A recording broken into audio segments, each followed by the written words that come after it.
इंतजार करो बेटी, तुम्हारे अब्बू तुम्हें लेने आ रहे हैं, इंतजार करो बस।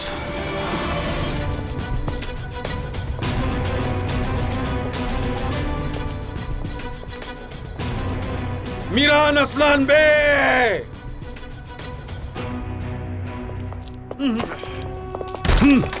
मीरान कहाँ छुपे हो? बाहर निकलो।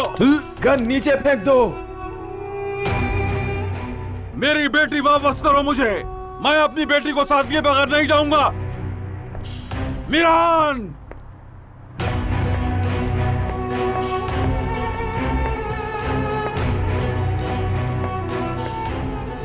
मेरा मकसद किसी को तकलीफ देना नहीं है, सिर्फ मेरी बेटी वापस चाहिए। तुम्हारी बेटी यहाँ नहीं है खिजर, ऐसे शोर मत करो। मुझसे ज्यादा झूठ मत बोलो सुल्ताना खानम, मुझे मेरी बेटी चाहिए, वरना तो जाओ जाओ, जाके ढूंढ लो, अपनी तसल्ली कर लो।